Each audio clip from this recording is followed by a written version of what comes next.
everyone. Good morning. Ayan. Good morning, good morning, good morning po. At ngayon po ay araw ng Huwebes. Ayan. Salamat sa Panginoong Diyos. Dahil biniyayaan tayo ng isang magandang umaga. Na ayan, nagising tayo. Kahit po masama ang panahon. Ayan. Talagang tayo magtatrabaho. Ayan. Ayan, kailangan natin magtrabaho para sa ating kinabukasan. Ayan. At napakasama po ng panahon dito sa amin. Tugal ngayon, pamula pa po kahapon. Parang hindi siya tumitigil ang ulan. Parang kahapon pa, ulan ng ulan. Talaga, ulan ng ulan. At ayan nga po, buti na lang at kanyo, walang hangin. Kung may hangin po, talagang bagyo. Sobrang lakas ng ng ulan kahapon lalo. Ayan.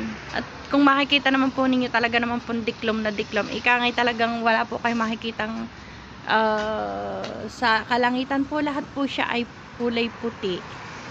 Kulay, hindi naman puti. Parang, ayan nga, makulimlim. Ayan, oh. At umaambon po talaga, hindi natigil talaga yung ulan niya, yung ambon. Kung tumigil man po yung ulan, talagang laging may ambon. Iba yung ambon kaysa ulan. Ang ulan malakas, ang ambon yung parang ganito lang na wisik-wisik.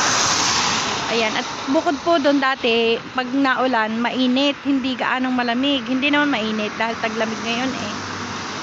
Hindi gaanong malamig. Pero ngayon po talaga malamig.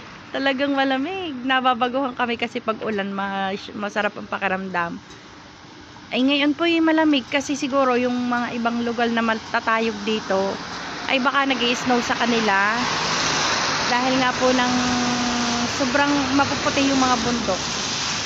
Ang daming snow makalwa, ang daming snow sa mga bundok, kaya sigurado po na nag-i-snow sa bundok, kaya po kahit na umuulan ay hindi masarap ang pakiramdam, malamig pa rin. Ayan. At ingat po tayong lahat, laging magdala ng payong. Ayan, magdala ng sharp. Ayan, and damit po tayo, mag-jacket tayo ng makapal para hindi po tayo lamigin at hindi tayo magkasakit. At salamat po sa Diyos dahil ayan, hindi nga po tayo sinisipon. Dahil kung titingnan naman po ninyo, talagang lagi po akong balot na balot.